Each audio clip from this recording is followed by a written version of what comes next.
Going on a journey with Dennis Clayton. Dennis worked all his life in the mining industry in and around Chesterfield. Originally born in Newcastle, but came over here and lived in Temple Normaton from the age of 7. Thank you so much for agreeing to be interviewed today, Den. Can we start perhaps by talking about a little bit about your upbringing once you were over here in Chesterfield? Well, I lived, same I said, like I lived up at Newcastle until I was about 7-year-old, and I come down and lived with my grandma and granddad at Temple Normaton, Old Bonds, what they called Old Bonds, Main. And we lived there for about 18 months. And then we eventually got a brand new council house on Heath Estate. What year would that be then? That probably 1959, 60. Yeah. That's the sort of first wave of social housing being built post-war. And excellent. And the firm was built, and I can all remember them because I used to go out at night time playing with sand in houses. That was the left out there. The name of the firm was Spooners. Spooners, I think I've heard of them. And they were a well-known firm, like. Yes. And, and where we lived, there was like a little place, like a yard with grass. Well, when all the buildings were built, they moved everything away, the concrete mixers and everything like that. Yeah. And we just used to run around. We used to have like races around this thing, like probably 500 or 600 yards all around it, like, and we used to have races. We kids, I mean, all kids were kids then. Yeah, days. and playing outside. Yeah. Yeah. So I bet that was quite a treat having a new council house. Do you remember? Oh, it was, yeah. Because I mean, when we lived, did you have an inside loo? Yeah. I mean, when we lived with my granddad and grandma, your toilet were outside. You got about probably 100 yards to walk to the toilet. Cold and dark. Yeah, and what it was, I mean, you probably not believe this. I mean, my granddad used to give me the old Derbyshire Times, and he said, cut them into 6-inch squares. I think I know where we're going. Then he'd got in toilet on the door, what closed the toilet, he'd got a 6-inch nail in there.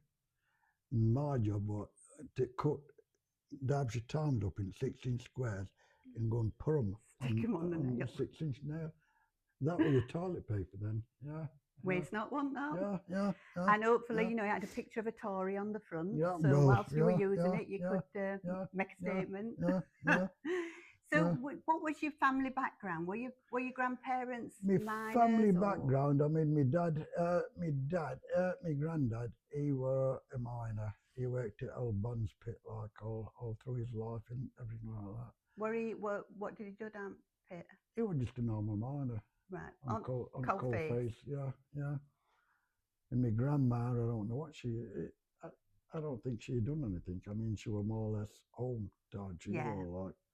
I remember my granddad coming home from work sometimes, and he'd come home, and same I said, like, I mean, there are no bathrooms or anything like that. Only thing you had was like a big bath outside, inside the fireplace. And my granddad used to come home sometimes, and he used to get in that. He used to have a decent wash himself down also. And then my grandma and my granddad used to move the bath, empty it all out. Then my granddad used to get down in front of the floor where the fire was, and he'd stop there all night. And honestly, I've seen him do this many times. He'd come home from work, instead of having a shower, it was that hard work. He'd never have a shower sometimes. He'd just go in front of the fireplace, have his dinner, and just settle down in front of the fire in what they called plug mats, what used to cut all little bits of like made out of rags and and he used to go to sleep on there. And he'd never seen anything like that. He'd get up next morning and then go to work. Yeah. But hard-working men, grafters, weren't they? Yeah. Did you have brothers and sisters? I'd got 3 more brothers. My older brother, He went in the army back in 1960. He went into Sherwood Foresters. Would it be conscription then, or No, no? he Did went it in. stop in He 50s? went in. He first started at Williamthorpe Pit as a rope splicer, and then he come out at Pit, and he went into forces. He joined Sherwood Foresters, what were based at Derby then, like. Yeah. And then, I mean, at weekend we used to take him back to. He used to come home at weekend, and then we used to take him back. I'd only be about 7 or 8 year old then, like, and we used to take him back to barracks at Derby then, like, and then we used to come back home, yeah. A lot of miners did go into forces at Yeah, one yeah, of course they did, yeah, bit, yeah, didn't yeah, they? yeah, I've yeah, heard that a lot. yeah. I mean, back in the 60s, they'd got the call conscription, weren't they? Yeah. And a lot of people, I mean, a lot of people went into the pits then. Yeah. Because if you went in the pit, if you worked at pit, you weren't forced into forces, like, and all such that. Yeah, yeah, a lot of people have done that. Yeah. What were you like at school then? Were you a scholar or? I wasn't very clever, and I mean, I got through. I mean, I didn't pass no 11 plus. Well, I did actually. I passed me 11 plus, but then your parents had got to afford for a uniform Yeah. out like that. Well, my mum and dad couldn't afford a uniform, so I didn't bother going to. Well, I should have gone to a school. A grammar then, school. like, yeah, and I didn't bother. I just stopped at East school, yeah. So But I did pass me 11 plus, but same as I said, my mum and dad couldn't afford to buy us. Step. Yeah.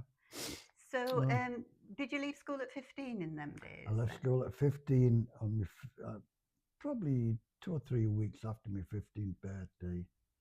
That were on a Friday, and then I started at Grassmore Training Centre on the following Monday. I mean, there were no buses laid on or anything like that for you then, like.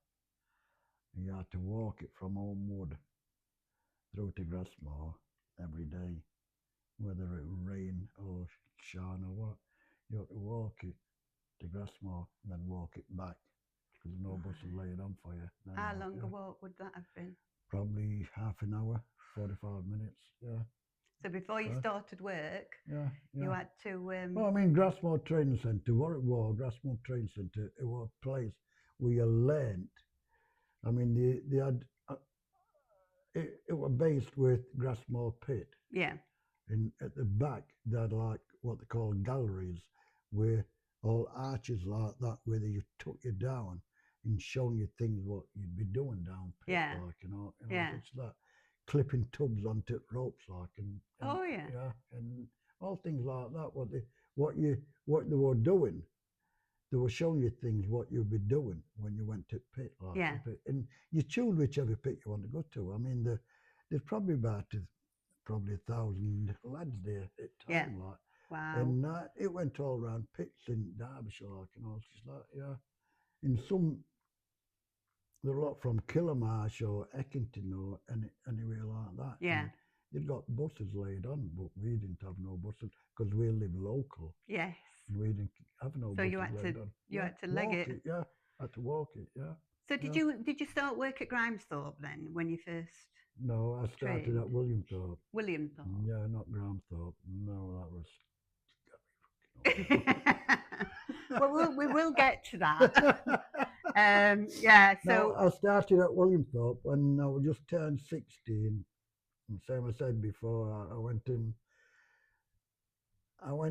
to Williamthorpe when I was probably 15 and a half year old, and you couldn't go down pit until you were 16.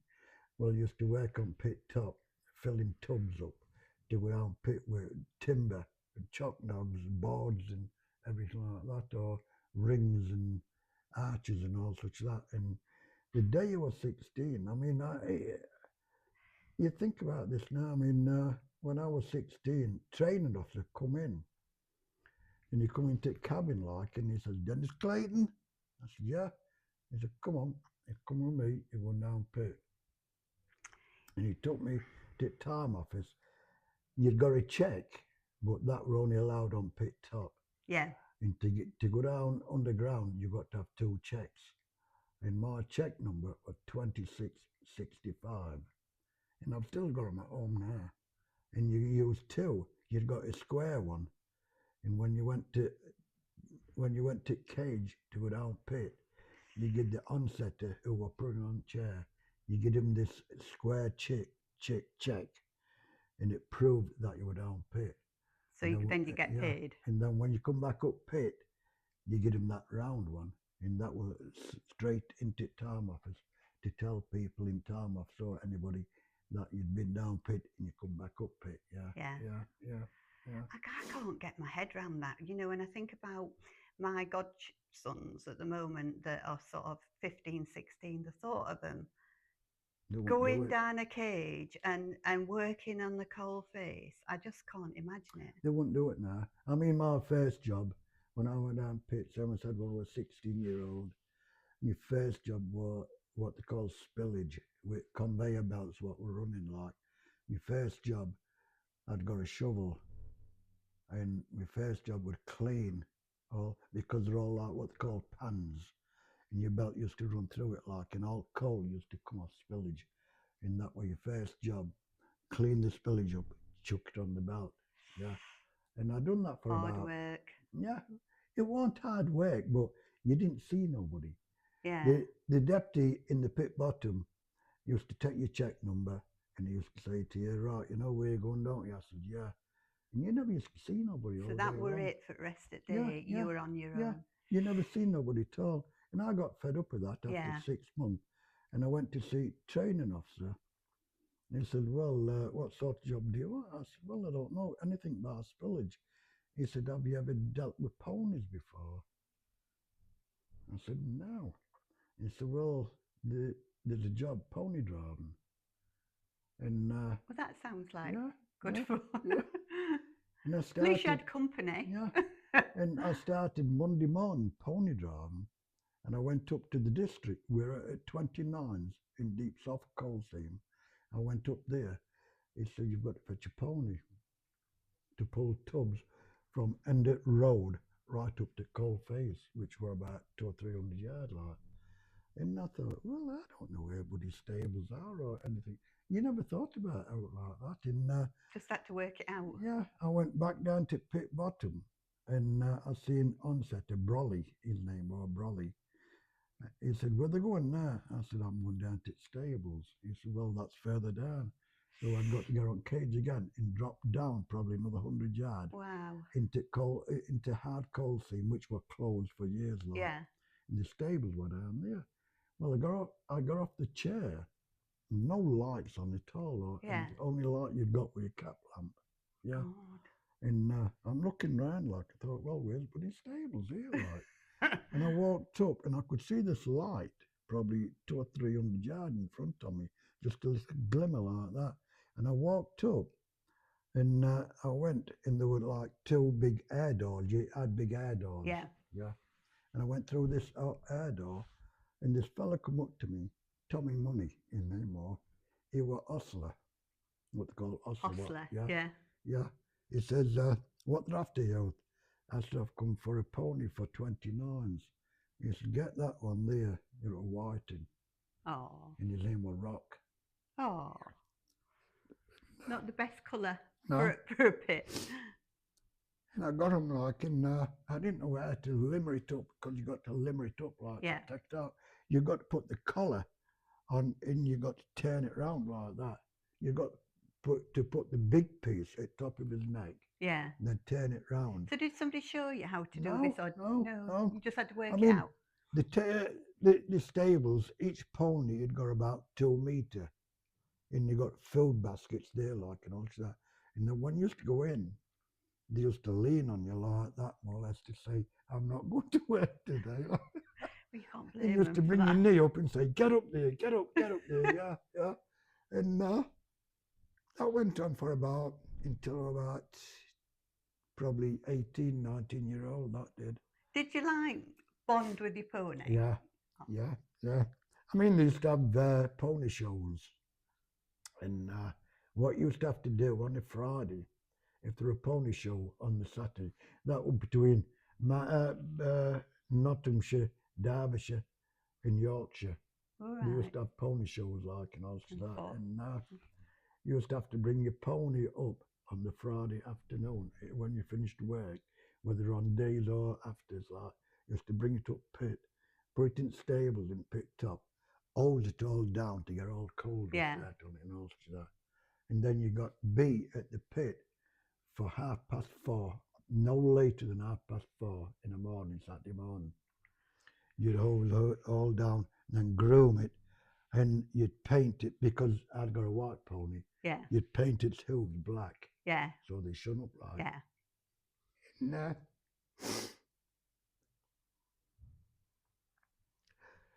I've still got 2 roads, that's all. Oh. How long did you work with the ponies? For about 18 months. And then I went on coalface then. Did you miss working with ponies, do you think?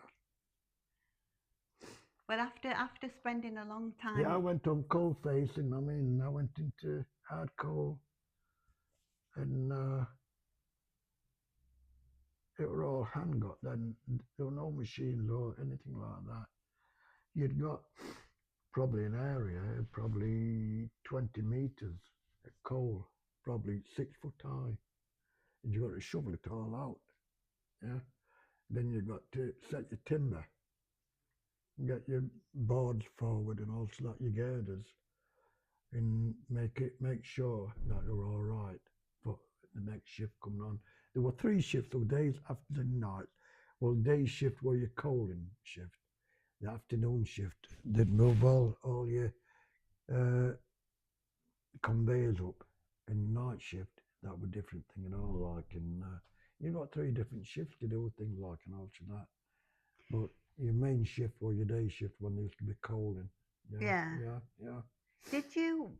Would you say that you were like happy working there? Or Oh yeah. You were? Yeah. You never thought of changing your job? You never, I mean, don't get me wrong. I can show you in here. I've got a tin in here. If you had a bad day, you'd often think, oh, I wish they'd shut this damn place and all that. But you never thought that really, because I mean, you work with people and everybody, so I said, everybody looked after you. Yeah. And you looked after everybody. It was like a team. With the community. Yeah. Let me show you this. Where is it? Oh. Put me back there. Yeah.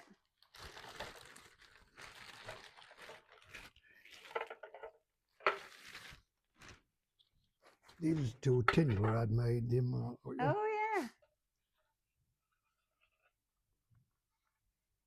God damn it. Yeah.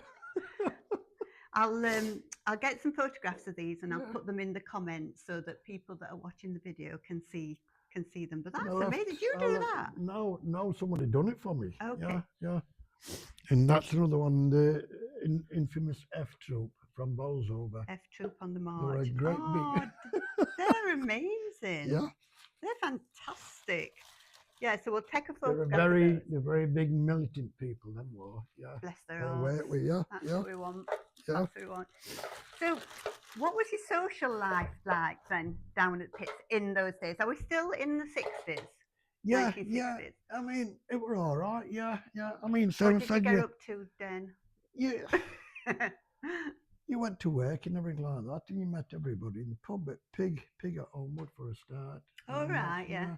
Pig or Homewood Welfare or Williamthorpe Hotel, which there's nothing there now. They've all gone now, yeah. Every village had a miners' welfare, didn't they? Yeah. Did you, what were you into as a young man? Did you go dancing or, what did you do? The main entertainment was, someone said, like dancing in pubs and all such and that. I still do it now. In fact, one pub I've not actually been bad, but I've been told to sit down many times. Oh no, that's what going out's all about, isn't it? Having a I mean, I go up to Bluebell at Wingfield now, and that's brilliant. I mean, nobody objects to you dancing out like that. Why would if there's a group on or a wedding out like that, and you're invited in, like you'll get up and just start dancing about. Yeah, Like, well, it's joyous, isn't it? Why would you not want to yeah, dance? yeah. So were you into old tunes in them Yeah, days and yeah. that 1960s were the best time. I think for the best music? music was. Yeah, So yeah, yeah. who were you into? Rolling Stones. Yeah, Mick Jagger. Yeah, Beatles? yeah, yeah. I like the Beatles, but I'd sort of Rolling Stones. Yeah, More of a or rock. Trogs. Yeah. That were the group. Yeah, They always said that in those days you were either Stones or Beatles, yeah, yeah, never both. yeah, yeah, yeah, yeah. So I how mean, long were there then at Williamthorpe? I was there till from 1960 to 72 when it closed. So did you And get married in that time and have your own family, or? yeah, we got married. Yeah, yeah. But same I said, I don't know how to tell you this. When I finished at Williamthorpe, I got a job working for McGregor's in town, Right, yeah. working away, driving scrapers, bulldozers and scrapers and all that. So Stilford Coalboard? No, Oh, it's no, separate. no, it's separate. Yeah, because Williamthorpe had closed. Right. And I probably had about 2 or 3 weeks out of work. And I used to knock about this fellow what used to work for a firm from Leicester called Midex, Midland Excavators. And he says, haven't you got a job yet? And I said, no. He said, well, I can get you one. I said, well, I'm not really bothered not yet. Like I said, I've just had 2 or 3 weeks off. Having and a then, break. Yeah. Then this other fella come in from McGregor's. They're a big firm downtown. He says, we have to some bulldozer drivers or motor scrapers drivers. He said, are you fixed? I said, yeah, I can do that. Yeah, yeah. And I went down to Maidstone in Kent. Wow. And I was down there for about probably 4 or 5 weeks, 6 weeks. And I come back home and... So eventually you got married and you had your own family? Yeah, What did you have? Boys, girls? I didn't get married. I mean, someone said I was married and I got a son and a daughter.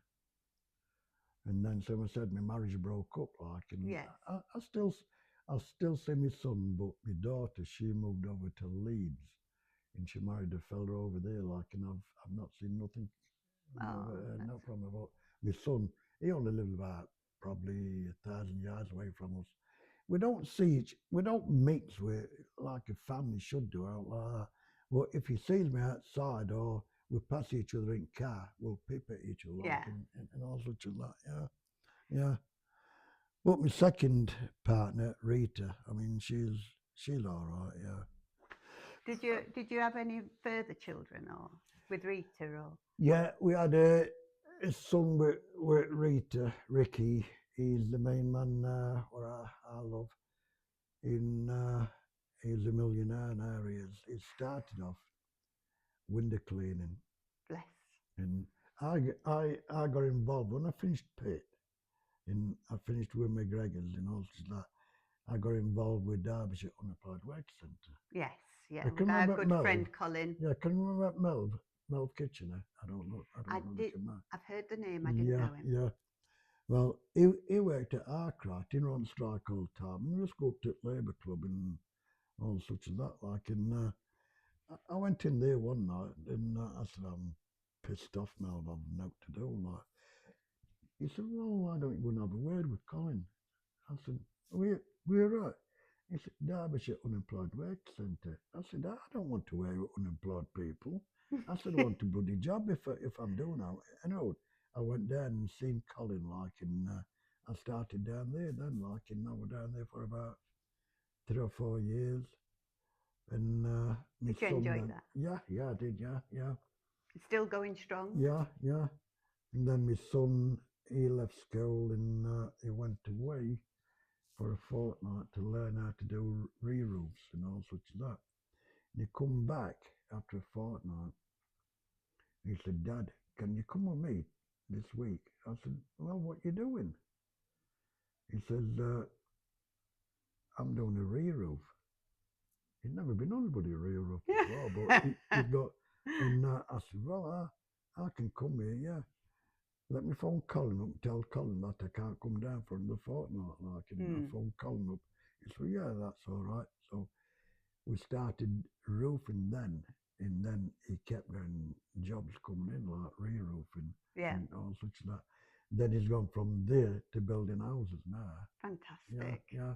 Fantastic. You must be ever so proud. Yeah, he's a millionaire now. Lad is rich. And I think you still work with him, don't you? Yeah, I do, yeah. Do you ever get tired? No. I mean, people say to me, I mean, when I go in pub at night time, they'll say, you've been working today? I said, yeah. He said, what? Why do you want to work at your time of life? I said, look, it's not because of financial gain out on it. I said, because I don't want to stick in house all day long. Exactly. I'd sooner be out doing something. I mean, bear in mind, I mean, don't get me wrong, I'm 80-year-old now.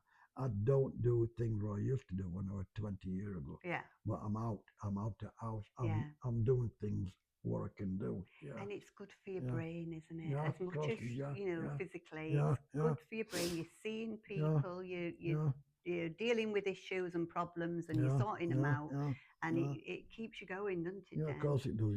Yeah. Going back, I just wanted to sort of dwell some on the strike, because I think a lot of people that are watching the video will be interested in that, especially young people. Where were you working at the time of the '84 strike? I was working at Bolsover. I started Bolsover probably in 1976, and I started with these two fellas on what they call monorail. Oh yeah. And I'd done my face training at Williamthorpe before I finished for that close like. And I got fed up in doing. I wanted to go on cold face like and all such as that. And Mr. Thompson, who was under manager at Bolsover, come out of cold face. I said to him one day, like, I said, is there any chance of me getting on a cold face like? He said, why, are you face trained? I said, yeah. He said, well, you can start tomorrow on cold face. And he's sent with this team, but I always work with F Troop. They call them F Troop. I don't know whether they can remember.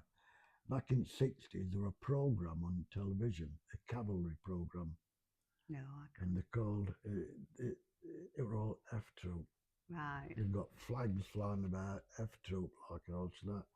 And all lads at Boulder Pit called this team where I worked with, because they're a very militant team. They called them F Troop. Yeah. And we were farthest out, like, and all such that. And when you go off the paddy to run down to pit bottom to get on cage to go up pit, you used to run, and everybody say, hey, come out road, F Troop's coming down. Would you say you were militant then? Yeah. Oh, yeah. Good man. Yeah. Good. Yeah, I've always been militant, but I think when you look at Labour Party now, you've got to think twice about it now, right? You know, what you think about it, yeah? I hear that a lot from but I've always been, we used to go in canteen. We used to have a union man what used to stutter, and we used to get off the bus outside pit gates. We used to snap under your arm like that, walking down, and you'd be looking up at sunshine. And they used to pass them like, all right, Bill, nice weather, you think it's now fuck off that fucking pit, will you? And we used to go in canteen, and there'd be about 12 on the sat at round table. You'd have your snap, you'd have your backer, chewing tobacco. Yeah. And snuff on table. I'm going to say, a lot of miners took snuff, didn't they? Yeah. And you'd have it there like, and they just wanted one to say, well, what we're doing? Well, I'll make one. Come on then. Let's go and chuck his checks back in, and we're downtown on piss all day. Yeah. That happened regular, that did, yeah. F Troop on the, that's where it said, F Troop on the march, yeah. So, can you tell us a little bit about the start of the strike for you? And start of the strike, we knew something was going off, because, they were stockpiling coal in every position where they could do, like, and all that. And we thought about it then, like, thought, well, what they're doing all this lot for? And then They're getting ready to declare war on you, weren't they? And then on the Monday before the strike started, I mean, at Cottonwood, they'd been out probably 2 or 3 days at Cottonwood. And we used to go on the bus in the morning from Pilsley, where I lived then, like, probably half a dozen of them just be talking about it. It's what's going off, like, there's something going off here, like, they stockpiling coal and everything like that. So it was like rumours going round and everybody talking. And then Monday, we got to pit, and there were a busload of Cottonwood miners come to Bolsover Colliery to see if we'd support them. Like.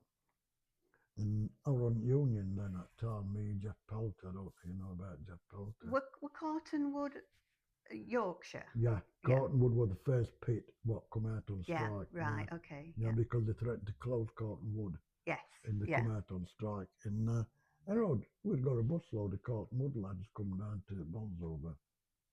And they went in canteen and we said, we'll give you 10 minutes to talk to see if lads will support you, like, and all that.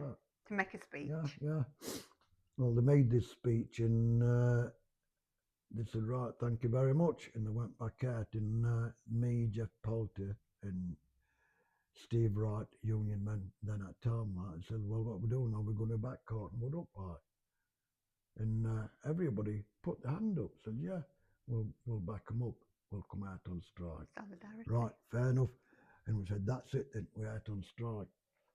And I went back into the time office to throw my checks back in. And they're all queuing up to get the checks back out. I said, what are you doing? He says, we're not going out on strike. We can't afford to be out on. I said, look, you've just had a effing vote here, like. I said, you're back in Cottonwood, lads up. I said, what's the matter with you? No, we're not going out on strike. In majority, out of 700-800 men what worked there, there was probably 600 men went back to work that day. Same day. Yeah, there were 200 men what come out on strike. Yeah. So just to clarify for anybody watching who's not aware, you were in the NUM. Yeah. And then after a bit, when the UDM got old, we could not have any NUM meetings on Coalboard property. We used to have his meetings in the bus shelter outside. Let me show you this. So was your pit in Nottinghamshire? It was Derbyshire pit, but in Nottinghamshire NUM. So you were under their auspices. Yeah. That's a meeting. Again, we'll take a photograph of this and put it in the comments. But that's a meeting. That's you having a meeting in. Pit Gates is that you then? No, that's me there. Oh, is that you? Yeah. That's Jeff Poulter there. Oh, yeah. Main man. That's, I can't think where is it. That's little Terry Breeden, who was a jockey he was. Oh, yeah. Yeah. Well, I'll label this up. Yeah. And put it in the comments. If you look, I'd got a tash then, like. Yes, I can see. That's why I didn't recognise you. Oh. So you had to have your meetings because of the blinking UDM. You had to have your meetings off site. The day we started work, on the Monday, we all sat against the door where the canteen was. And there was 6 or 8 on us, all NUM lads, like, and all that. We just sat there thinking, well, we're going to work now, like, and all that. And then all of a sudden, manager come down. He's seen us all sat there. He tapped on the glass outside my office. So we all got up. I thought, here we go again. Like, we went into his office, and he said, "Sit down, gentlemen." We all sat down. Formal. And then he stood up. Then, like, he says, "NUM meetings. There's no NUM meetings at this colliery again. This is a union UDM colliery. There's no NUM meetings here again." Yeah. So the division started immediately. Yeah. I mean, when you went in the canteen was segregated. You got UDM that side and NUM this side. You know, when UDM men used to come up, get up to go to work, we'd sit there and go, shh. Stop, you bastards. Just went through the door. But you were in a minority then, weren't you? Well, yeah. They were quite brave. There are only about 250 what stuck out to finish up. I was over here. Yeah. So you went on strike in support and solidarity with Cottonwood? Yeah, of course, yeah. And but the UDM members stuck it. Well, I mean, we knew what were going off then, like, because we knew Cottonwood that was the first pit to close, and we knew it's going to go all through Britain that way. Yeah, they're going to. I mean, Maggie Thatcher, she didn't want the coal border, she didn't want pits or anything like that. She could not forgive the miners in 1972 when they brought the Heath government out. Yes. And she wanted revenge over that. Yes. And that's pure her idea. spite. Yeah. Wasn't it? Yeah, that's what she wanted, revenge from 1972. Yeah. My background, my dad and everybody, because I'm from Sheffield, were steel workers. And I remember my dad were a trades unionist, and I remember them going out on strike in early 80s before you. And they always say Margaret Thatcher practiced on steel workers before she started on miners. And she did exactly what she's done with miners. She devastated our steel. Closed all the factories down. She did. Yeah, my dad never worked a proper job. I can never understand what she wanted to do with that. I mean, I don't know. It was money into Britain, wasn't it? Steelworks and coal board and money and jobs and communities. Yeah. So and she wanted to close them all. Yeah, just class warfare. Yeah. Isn't it? So can you remember when the strike started picking up and everybody else started joining you and how we went on a meeting to Liverpool. There were foreigners, probably 3 or 4 days into strike. We'd got a meeting up at Liverpool with GMB, I think. Oh, yeah. And we went up, and we didn't think we'd stop the night. I mean, his idea was just to go to this meeting and then come back home. Well, after the meeting, I mean, the room was full, GMB people and all such that. And the chair of the meeting said, right, thank you very much, lad from Bolsover. Are you prepared to stop the night? And we just looked at each other. We didn't expect anything like that. And he said, is there anybody in the room who was prepared to put these miners up for the night? They all put their hand up. That was it, done deal. You stay in. So we stopped there. And the following day, Jeff Poulter, Union Secretary at Pitt, like he said, we ought to have a collection and take it back home with, like, to keep the strike going, like, and all that. So we went outside Lime Street Station. Yeah.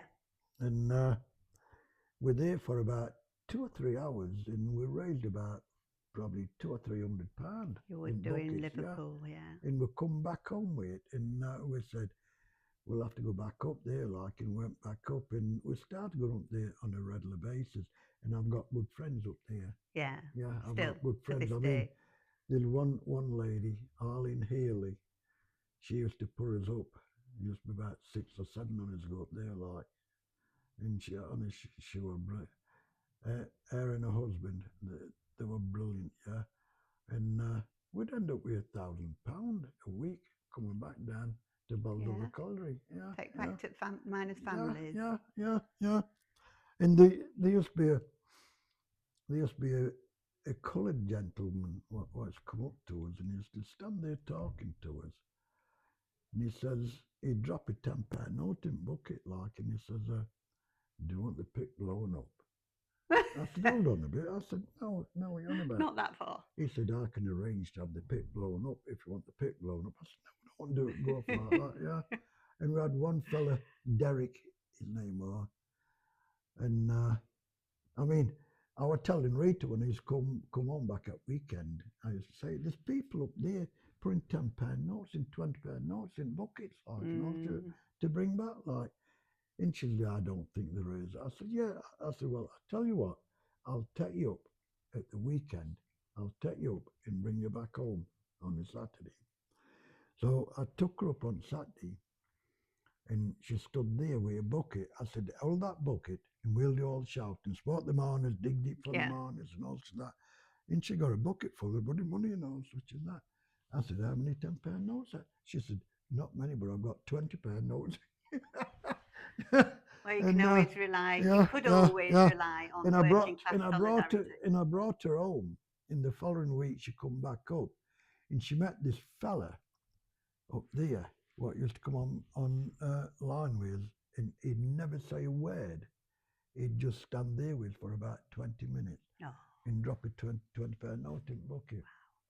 And in the 80s, in 1984, 20 quid. Yeah, a lot of money, wasn't it? A lot of money. And I took Rita up, like, and Rita were talking to her. Well, besides that, we'd had his television took off us. Yeah. Because we were rental television from Telefusion. Yes, well, a fella I come remember round. those. Telefusion man come round. You've not paid your bills off television, like. I said, I've come to take it back, like. So, all right, fair enough. Anyway, I took Rita up. And she was talking to this fella. Well, he just stood there, never said a word to us or anything like that. Stood there for about 20 minutes and dropped a £20 note in bucket and move off. And I come home. And then the following week I went back up. He says, he come up talking to me. He says, Dennis, you didn't call at my house, did you? I said, what you on about? Like, call at your house. He said, well, I was talking to Rita last week, and she said, you've had your television took off us. I said, yeah, we have. He said, well, call at my house Friday before you go back home. And I went, I thought, well, I've got to call there, like. And I knocked on the door. Jim Witt, that's it, Jim Witt is anymore. I knocked on the door, and he opened the door. He said, come in. I went in. He said, pick whichever one you want. Wow. Honestly, he's got about 12 televisions all on row. He said, pick whichever one you want. Wow. How generous is that? That's incredible. Well done. I mean, that's how people were up there. Honestly, they were brilliant there. I think there's still a lot of Liverpudlian people are still like that. I mean, it's a stronghold of solidarity in Liverpool still. We were outside Alarm Street Station, and we'd got the big banner tied up to the railings outside Alarm Street Station. And this, well, he wasn't a copper, or like a sergeant. He got a flat cap on, like, and walking stick under his arm, like. He says, what you doing here, like? And I said, what do you mean, what we're doing here? I said, we're collecting for miners. He said, you're not supposed to have a banner, you're not supposed to have a flag up like that. I said, what flag? He said, that flag there. I said, not a flag. He said, well, what is it? I said, it's a colliery banner. It's not a flag. I said, we don't call them flags. I said, they're a banner. He said, well, I'm telling you to take it down. I said, what do you mean take it down? He said, it's obstructing people. He said, if it's not took down, within 10 minutes, I'm going to come round with some men and we'll take it down. Confiscate it. Well, when we ended up taking it down, and we went on beach further up, like a beach, like a water wall, like. And we got it on there, like. We went to a racetrack down London somewhere, and this was the same thing. This copper come up to us, different copper. He said, take that flag down, like, and all such as that. I said, it's not a flag, it's a colliery banner. He said, well, I don't care, take it down. So we took it down, and we went on beach. And we got two lads out of it in the sand like that, big banner, like colliery banner, and people come up pouring money in, like. This same copper come up. He said, I thought you'd tell you to take that banner down. I said, what banner? He said, well, is it a flag or a banner? I said, it's a fucking windbreaker. He said, what? Go on beach, like. Go around on beach. I said, it's a windbreaker, this is. He just flipped his cap like that, put his stick under his arm, turned around and went. Everybody I speak to who I've spoken to about the miners' strike, reminisces how 2 weeks was what you expected. Well, nobody expected to go on for a year. I mean, same thing we expected. Probably a bit more than 2 weeks, or probably 3 or 4 weeks. And nobody expected going off like that. And we made a lot of good friends when we moved all over the country and all such as that. When I've spoke to Norma Dolby, who I've interviewed Yeah, as well, and she always describes that sense of camaraderie from yeah, up yeah, and down the country, and yeah, actually abroad as well. yeah, oh, yeah, Um, yeah, yeah, and it must have yeah, been like it's like Dickens said, the worst of times, but the best of times as well, in terms of yeah, yeah. the friends you made. And I mean, same as down in London, down south, you wouldn't think anybody support us, but they're all in our favour. Kent, Yeah, yeah, Kent, Kent yeah, Kent, Miners, yeah, yeah. Maidstone, all. I mean, Paul Mays and all round there, they're all in our favour. Get on with it, like, and get it won, yeah, yeah, yeah. Must have been hard though to be on strike and know that your pit was still going, and the there were other miners prepared to work. Well, yeah, I mean, but Did that destroy? Did yeah, that hurt the community? I mean, what you used to do, you used to get in touch with people who you knew who were working out like that. They weren't scabs out like that, same as deputies or anybody like Yeah, that. I mean, deputies were forced to work. yeah, In the beginning of strike, if deputies they had a vote to come out on strike. But thinking about that now, deputies is safety reasons. yeah, And if anybody's willing to work, if you've got 2 or 3 scabs yeah, that'll work, deputies have got to be there yeah. because it's their job for safety reasons. And that's the only reason what deputies. I mean, deputies voted to take strike action. I know a man that was a deputy. But when UDM went on, when UDM members went to work, deputies have got to go to work for their safety. Yeah, well, yeah, that was a bit awkward, to say the least. Yeah. And do you remember how it worked out? How times got very hard for you? Did you witness any of that? Or You missed a lot of things. I mean, times were hard. I'll tell you something now. In 1985, Christmas 85, someone said we didn't have no money. I mean, our Ricky, he was 2 year old, Ricky was. And you couldn't afford to buy no toys or anything like that. Yeah. In his local community centre, North Wingfield Community Centre, for a do one from like. And we went into it like and all that. And he come out with this wheelbarrow with a big wheel on front, like round wheel, like. And when we come out, he'd got this barrow, and when we went through the door, this lady, she put 2 or 3 potatoes in, 2 or 3 cabbages, and 2 or 3 carrots, and all such as that. And people used to say to me, well, what was that for? I said, that was your fucking Christmas dinner, Yeah. Yeah. That were it. Yeah, that was Christmas dinner. There were hard times. I mean, we had hard times. We got into a lot of debt and everything like that because you went on things like that, and you got things what were in your house and everything like that, what you paid weekly. Yes, yeah. And you couldn't afford. I mean, we had things took away from us, like, and all such and that. Yeah. But we got through it. I suppose everybody were in the similar boat. Yeah. Did your Rita get involved in sort of helping with strike? Yeah, she got involved with it. I mean, to be honest with you, halfway through the strike, I mean, I were at all the time, but I didn't think that Rita were with the strike and everything like that. And when they started going back to work, I went in one night off at picket line or wherever I'd been. And she said, how things gone? I said, well, they'll go back to work now. And I just happened to say it in a bit of fun. I said, I'm thinking about going back. And she growled on me, pinned me against the door. She said, you're not going back. Yeah. Strong women, weren't they? Yeah. She said, "You're not going back. You've had 7 or 8 months, 8 months, 9 months on strike now. You're not going back." Yeah. I thought, well, I know I've got her support now. Yeah. Because it must have been difficult for wives. It was, yeah. You know, especially like your kids going without Christmas. I mean, we were all right. I mean, we were out all day and night or like that. Yeah. If we're out Picton, you just go all over bloody Derbyshire, Nottinghamshire, Picton, night times and daytimes and all that. You're never in the house hardly.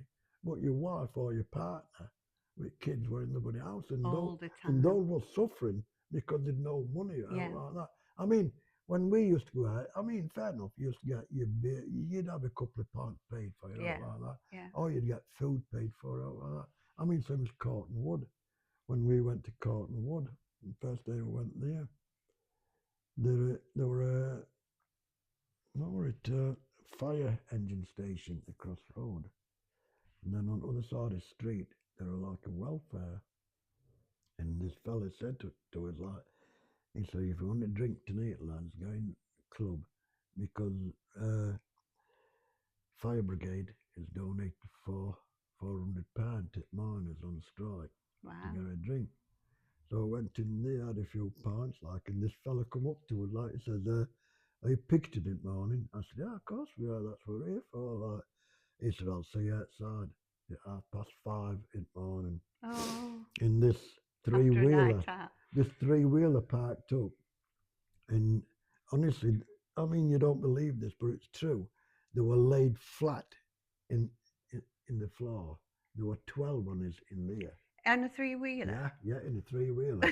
We just crawled in, got on top of each other. Just laid flat like that. And that were cosy then. Yeah, about 12 of us went in there. And best thing about it, we went on picket line there. And these old couples, like, and all such as that. And they got a stone in the hand. And this fella used to say, this fella said to his wife, he says, "It's my turn in to throw a stone." He said, "No." She said, "No, I want to throw it today." Yeah. For anybody watching, can you explain or describe what it was like being on a picket line in them days? I mean, same as Bolsover, when Bolsover come out on strike, I mean, we were on picket line.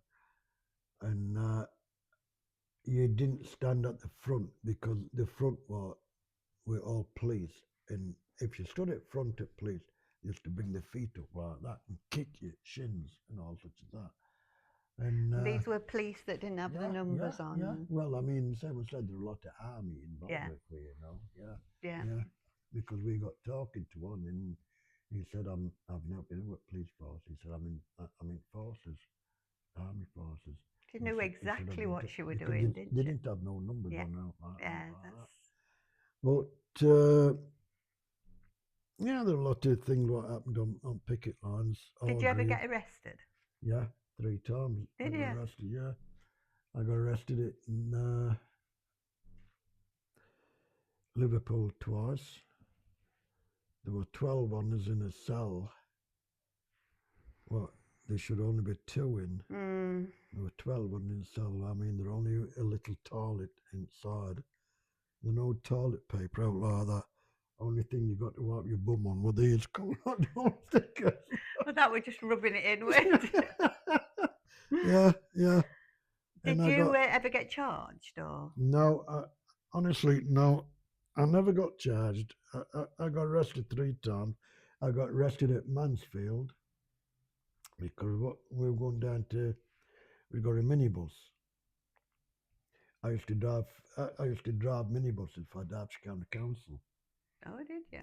And I hired this minibus to take a load of people down to Deptford. Oh, yeah. And we got as far as we were at just outside Mansfield, and they'd got the road blocked off and everything like that. Well, we'd got Colnot Dole, big things like in van, like and all sorts of that. And this copper come up and says, "Where are you going to?" I said, "We're going down to Deptford." Like, he said, "I don't think you want to turn round." I said, I'm not turning round. We're going to Deptford. We've got a meeting at Deptford, like, and you were meeting. He said, you're not going down nowhere at all. He said, if it's not shifted within 10 minutes, it will shift it. And they brought this great big lorry with single cells in, like, yeah. Yeah. And he put about 12 or 14 on us in them. And he took us to Mansfield. And they put us in these cells at Mansfield that night. And we were sitting, there were 4 on us. We stood against the door on cells, and we all kept singing, "Jailer, bring me water. Jailer, bring me water." I bet they were regretting arresting you. And they'd just come up and down and say, "Shut up, will you? Shut up." And we start saying, "Jailer, bring me water." Yeah, oh, yeah, good, yeah, good. What were your overall impression of the police then? We know that they weren't all police. Well, I mean, before the strike, I'd got a lot of praise from the Yeah. road, the trap people, and road they were looking after people and all such of that. Yeah. When strike started, I realised what they were. I mean, fair enough. I mean, they were governed by Thatcher. Yeah. Thatcher were governing the police and all of Yeah. that. They were told what to do and all Yeah. of that. They belonged to the state. Yeah. And I thought, well, this can't be the proper police force. This can't be real. It can't be right, this can't. And after the strike, I went up to his local shop, and this copper parked his push bike outside the shop. And he come in the shop to get something. And he said, "Hey, kid, are you all right?" And I looked at him and said, "Don't you fucking talk to me." And he looked at me, going out like, and I got outside, and he followed me. He followed me outside on push bike. I'd moved about 100 yards down the road, walking down the road, and he pulled up. He says, "Can I have a word with you?" I said, "No, mate, I don't want to talk to you. I don't want to talk to you." I said, "You're not my people." No. And he just rode off. And honestly, I think about it now. I mean, I think about miners' strike and all such that. If a cop had seen you laid on floor, he wouldn't help you out like that. And I think this road now, if I seen a copper laid on floor, I wouldn't help him out. Yeah. No, not now. Yeah, No. those memories go deep, don't they? Yeah. What a shame. What an awful thing. They split up the working class, Yeah. didn't they? Were you at Orgreave? Did you go to Orgreave? Yeah. Can you tell us a little bit about what that was? Orgreave, what it was, I mean, that was same thing. The first day we went to Orgreave, we went from Bolsover Colliery in a car, and on the roundabout of the M1 to go to Orgreave, there were coppers all on roundabout, and they'd got all big placards saying, "Orgreave this way." They wanted you there. Yeah. They wanted you there. And you could get to Orgreave, no problem. All directions, it don't matter which way, this way to Orgreave, that, turn right, yeah, and you'd park up like and get out of your car and go to Orgreave picket line and all such like that. And then police would start on you then, like shoving you and pushing you about. Well, they chased us up. I'm going to tell you a story now. Yeah. They chased us up that hill, Yeah. top at railway line. Yeah, that famous. And on left-hand side, there was a supermarket on there. I don't know that it's still there now. And we were chased up there. And somebody said, "Let's go in the supermarket." They'll not come in the supermarket. So I went in the supermarket, mingling with people who were shopping there. And then all of a sudden, there were 12 coppers coming down, great big plastic shields with batons. Yeah. And they come through shouting, "Zulu, Zulu, Zulu, Zulu." And they're showing everybody out the road. And that was terrifying. Yeah. Somebody said to us, "Let's go out the back door, get out the road." So I went out the back door and crossed the road. And on the road, there were 6 houses. And they'd got 6 houses. There were 3 this side, 3 that side with a general archway like. And we said, "Come on, let's get in the garden down there that road." So we went down there, got in the garden. And then all of a sudden we're panting, we sat on end like, panting like bloody hell. Because we've been running all the time. And we could hear this clippity-clop, clippity-clop, clippity-clop, this cop on horseback. and he couldn't come through General because Yeah. he was too high Yeah. up. Yeah. He dismounted and he got his horse halfway through. We ran this side out road, Yeah. like, and on end house there were a woman on doorstep, and she says, "Get in here, lads. Come on, in here." And we all went in her house, and we looked in the front room, and it was just chock a block with people stood up. Oh, Like that. bless. And all of a sudden we quieted down a bit, and then it went very quiet, and somebody says, "I want to fart." So I just bursted out laughing after that. Yeah, yeah, yeah. That So was did main you, thing. you got away without any injuries, and you didn't get caught at Yeah, all? no, we didn't get caught out. I mean, there were that many people who were running about at Hargreave. Honestly, it was horrible, horrible. Yeah. Yeah, there's a famous documentary about it, and the one of the solicitors that were called to defend the miners after Orgreave said that it was just like walking into a war zone. It was, yeah. People were Yeah, proper yeah. injured, and I mean, you got coppers chasing you over fields, and they've got truncheons and batons out, and if they went past you out like that, they'd bang you yeah, on. there were no holes bored, Oh were there? no, there's nothing bad out like that. Those wanted you out the way. Yeah, They wanted to do as much harm as they could do to you. Yeah, and they yeah, did, yeah. and we're still fighting for Yeah. justice for people that were hurt. I mean, at same as Orgreave. cars. If you went to your car or like that, you'd have a flat tire sometimes. Yeah. And you know who it was? I mean, there were that many flat tires, and you thought, well, these are not flat tires on flat tires. Right? No, These have been deliberate. done on purpose. Yeah. And coppers used to go around letting your bloody tires down, so you couldn't get home out like that. Yeah. Do you remember how you ended up going back to work? Well, the day we went back to work, Sam, I said, it was on a Monday, went back to work, and we went in the canteen, we sat there. Did you march back? Yeah, we did, yeah. No, oh dear, I don't think Bells will march back for some reason, because Sam said it was classed as UDMP. Yeah. And I would don't be, think wouldn't Bells it? will march back. We went back to work on the Monday, and Sam said, like, we sat in canteen, there were 6 on us, sat together, all NUM lads, and manager come down, and he seen us sat there, he tapped on window, he said, "You 6, my office straight away."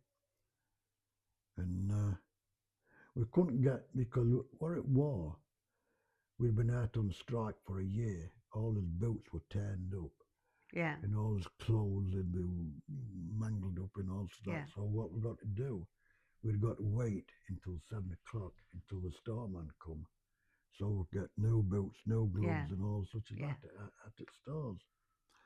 And then I said, manager come across like and told us to go across to his office. I said, he told us then, like, he said, there's no NUM meetings, it's at your damn pit. And I mean, when you were down pit, I mean, it was, honestly, it was totally different, because all your deputies were frightened with your death. If you were talking about strike out like that, deputies just say, "Come on, lads, carry on working. No mind about strike." I said, "It's not finished. It's never finished that way." It's finished regards pitters now. Like. I said, "No, it's not now." And your deputies were like that. Yeah. What were other miners like then? UDM members? Were they victorious with you? No. So I said, you talk to them because you were down pit, and everybody who worked in a pit, they relied on each other for safety reasons. Yeah. We talked to you and them lads for one simple reason, for safety reasons. Yes. When you come back up pit, they were gone. Yeah. You didn't recognise them. Yeah. And that happened in communities as well. Of course it did. Yeah. I mean, I was lucky. I lived at North Wingfield, where I'm now. Like, in most of the lads there, they were NUM, like, but I mean, I've got friends what lived in Bolsove, and they've had the windows broken by UDM members and all that. Or UDM members has had their windows broken by NUM lads. Oh, two things like, yeah. There's whole families that don't speak to each other anymore, aren't there? Well, I don't talk to my brother because. Oh, don't you? The funny thing about it, I mean, my brother, he worked at Williamthorpe, and when Williamthorpe closed, he moved over to Clipston. Oh, yeah. And he worked at, I just forget which pit it was. And we were sat at home one night.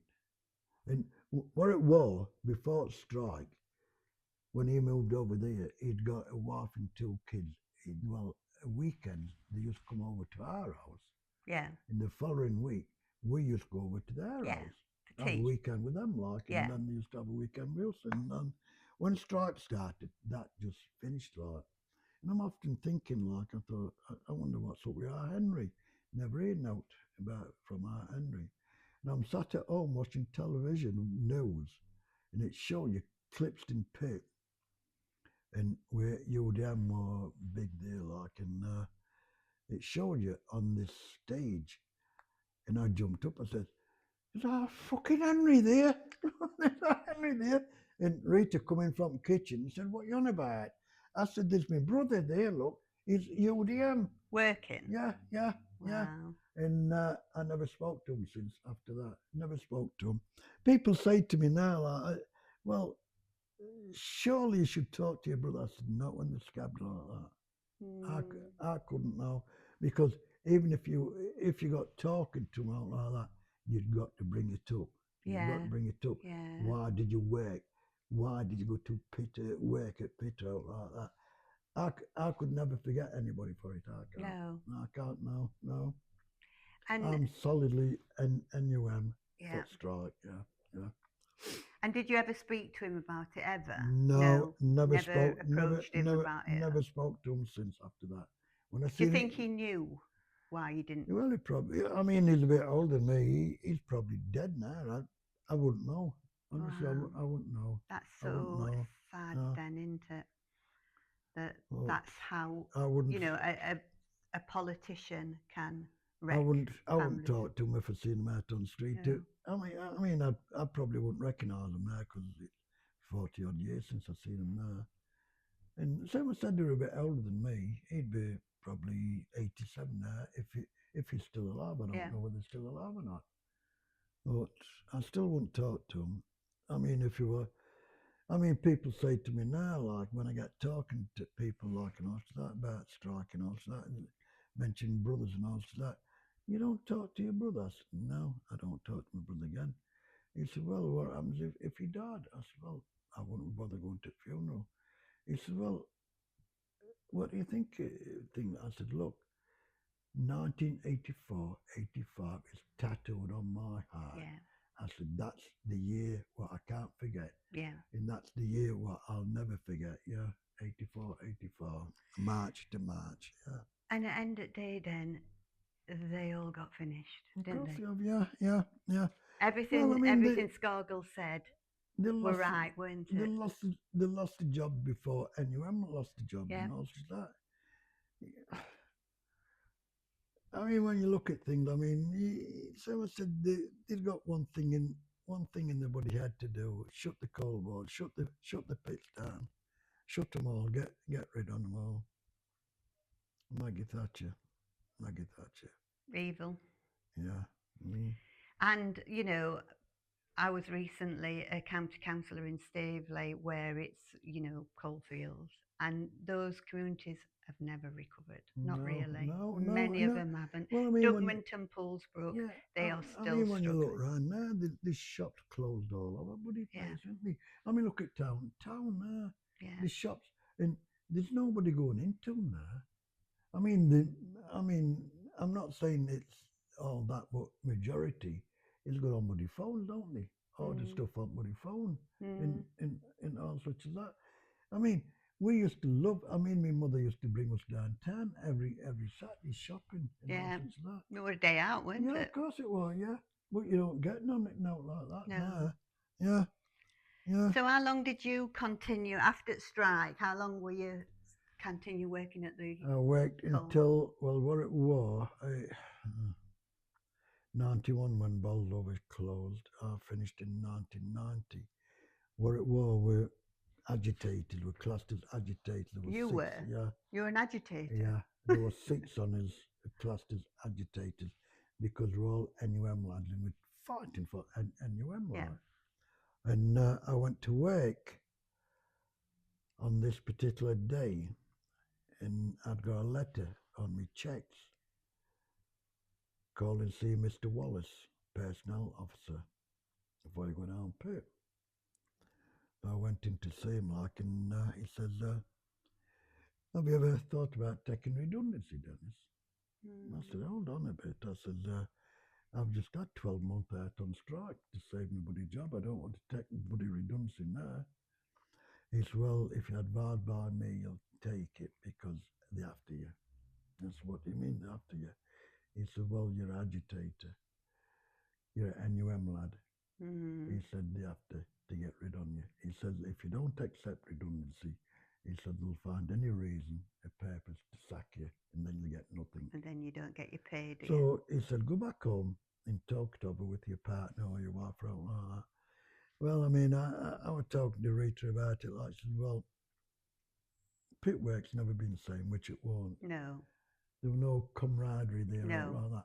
There were with people who you were out on strike with, but other lads, Yeah. them lads, they were not there, only down pit. And I went back Tuesday and I went in his office. I said, I'm prepared to accept what you're offering. Like, well, I've got 32 years in there at Bolsover. And I looked at it. I said, hold on a bit. I said, there's 12 years missing here. He said, what do you mean there's 12 years missing? I said, I got 12 years in at Williamthorpe from 1960 when I started Yeah. to 1972. He said, well, it's not on your records. I said, well, I'm not signing nothing until I'm not losing 12 years like that. He said, come in tomorrow. You know, I went in the following day. He said, yeah, Dennis, you're quite right. He said, you've got 12 years and it made me 40 odd years like. And I looked at it. I said, okay, then if it's like that. And I signed it like, and me thinking that I got a fortnight's notice to work. Yeah. I said, when do I finish like? He said, you've done that. Off you go. I said, hold on a bit. I said, I've got 7 rest days left at pit. He said, well, go off down to the time office and get a form filled in. You've done that. And I went down to the time office, got a ticket for 7 days money. And best thing about it, the following day, I got up my normal time, 4:30. And I got in the car at 5 o'clock. And I got as far as I cried. Oh, yeah. I thought I would to work. Yeah. To Bowser. I got as far as I cried. And I thought, what am I doing here now? I don't have to do this. And I turned round and I went into Chesterfield, parked the car up, and I went into a cafe. I had a drink of tea or coffee, whichever I had. Got back home about 8 o'clock and Rita says to me, where you been? I said, well, I've just had a run round up. You didn't tell her that you were on your way to her? No. And it was funny, you know, I mean, when you're like, I mean, when you've been used to getting up at them times, 4:30 in the morning, and you're going out to house at 10 to 5 to catch a bus at 5:15 up at Top Street, you think to yourself, well, how did I do? I mean, I think about it many times now. Well, how did you do that? How did you go up at 4:30 in the morning? You just get into that habit, don't you? And I'm saying now, I mean, nature. I'm wide awake now at 4 o'clock in the morning. Yeah. It don't matter what time I go to work, I'm wide awake at 4 o'clock in the morning. After all those years. And I think I'm not going to work. I'll go back to sleep. But you never go into a deep sleep out like that. No. You just, 5 o'clock, I'll put telly on because me and Rita, we don't sleep together now because I'm that agitated. Yeah. In sleep and all such as that. She sleeps in one room and I sleep in other. 4:30, 5 o'clock, I've got television on, but watching news. Yeah. Yeah. Yeah. Yeah. So, and were you always a Labour man then?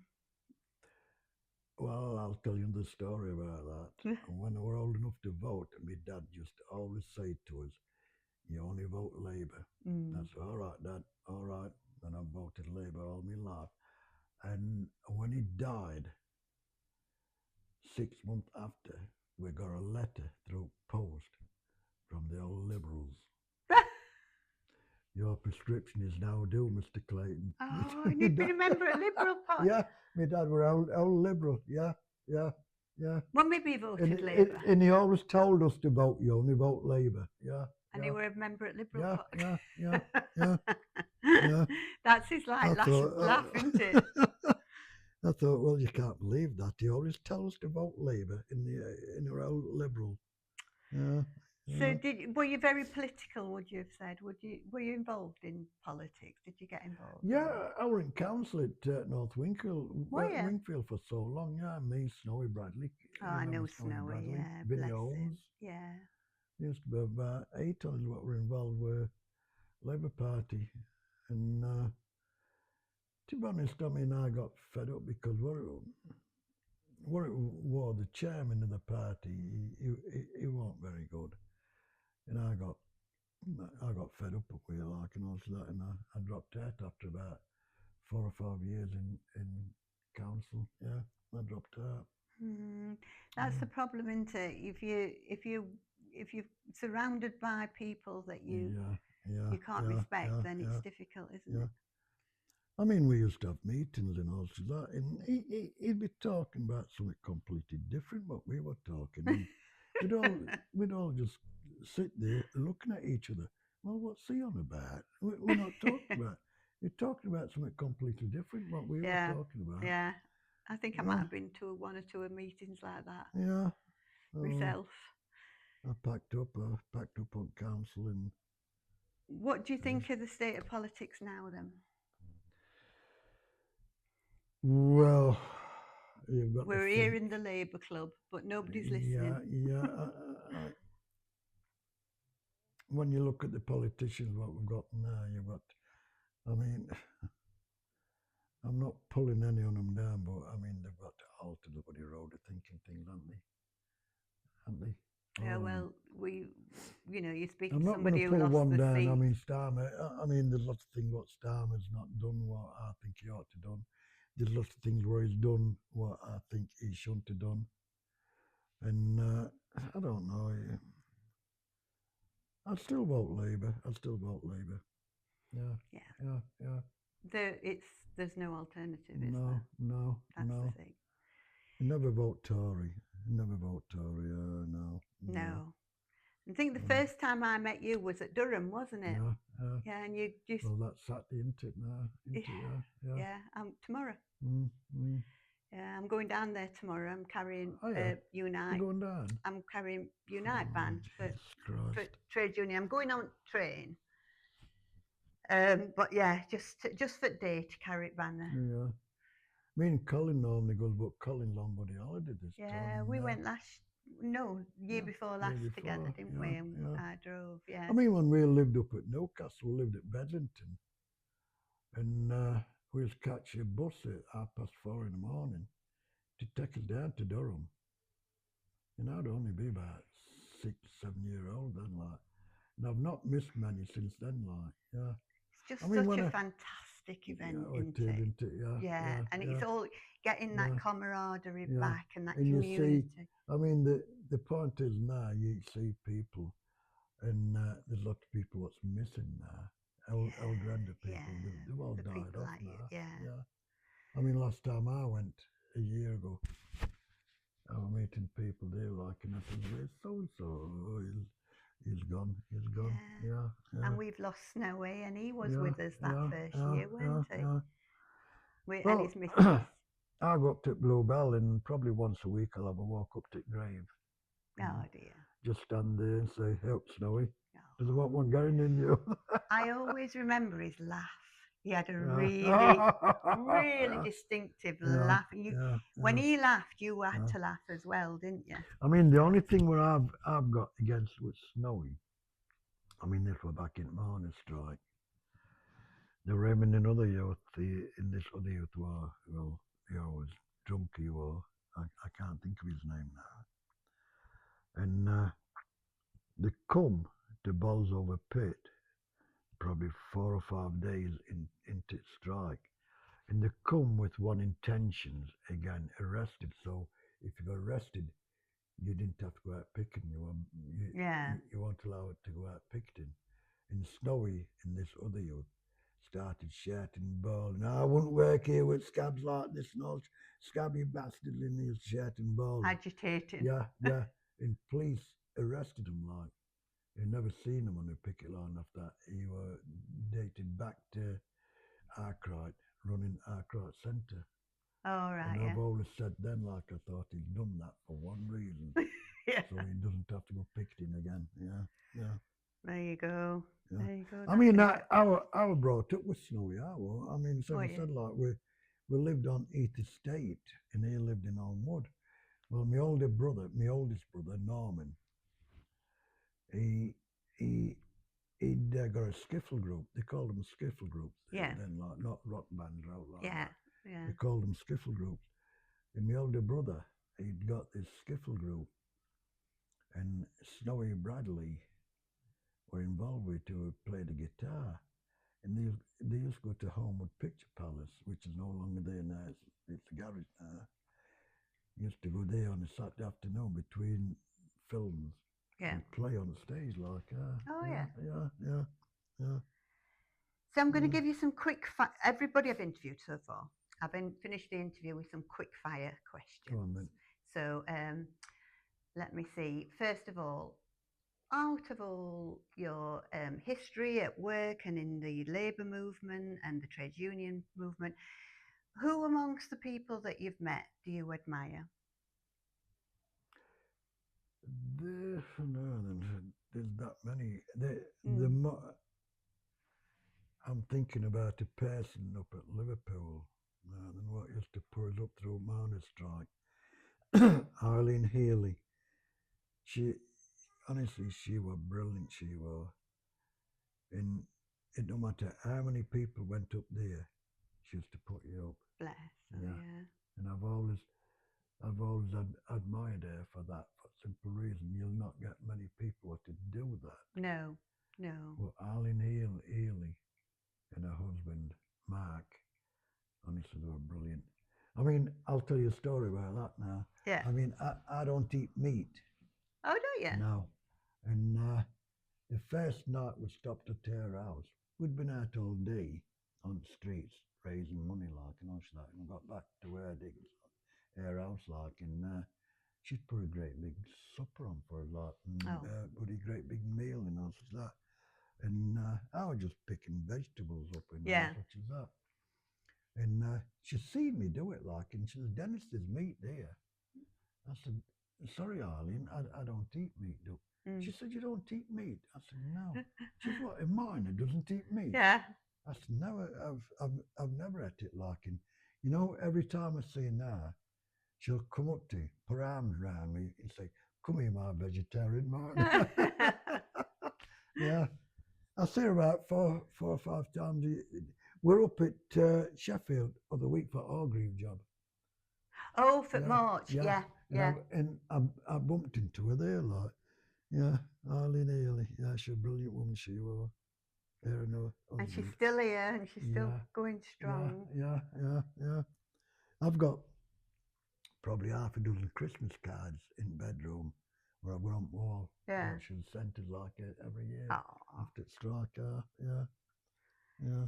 It's lovely around here the way that people have stuck together, isn't it? You know, and you go to these events, you go to, I don't know, Northern Requiem.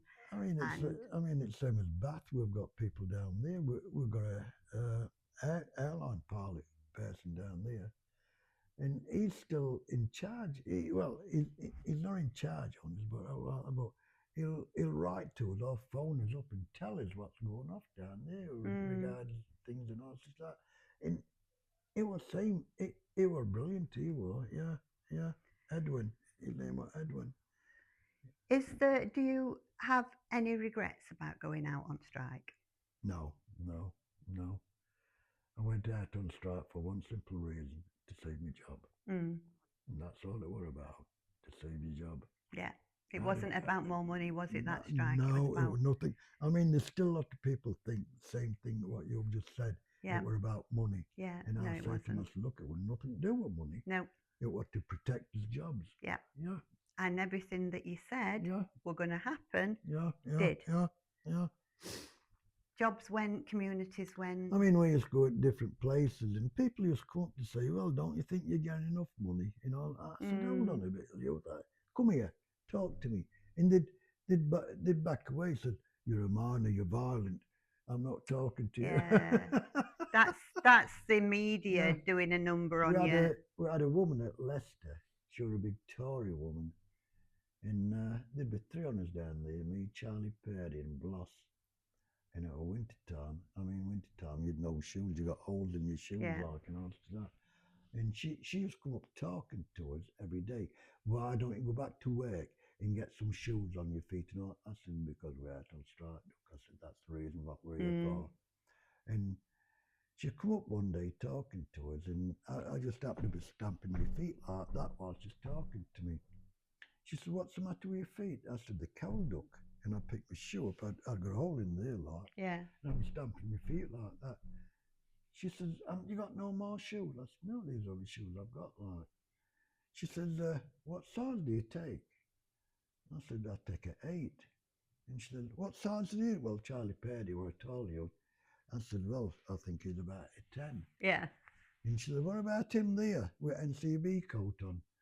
Bloss. I said, I think he's about the same size as me at 8. Right, she went off, and about an hour after she come up the road, she got these 3 boxes. She couldn't see her top on them. She looked around like that, like. And she said, here, get these on. They were them what they call moon boots. Oh, yeah. So you had a pair of moon boots? Yeah.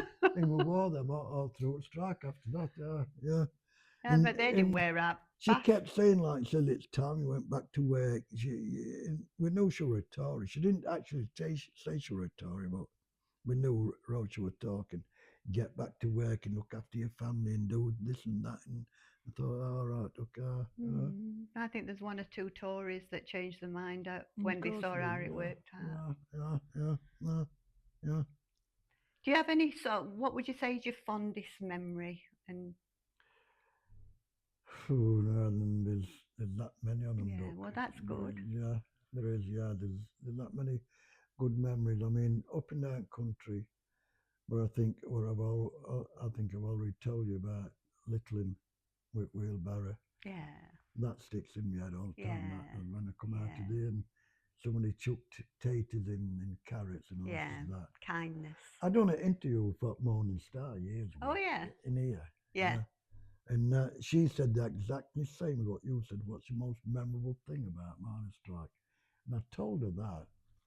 And when I told her, I could see tears coming down her eyes. Yeah. She said, oh, don't make me cry, Dennis. Don't make me cry. I said, well, that's my fondest thing, look. Yeah.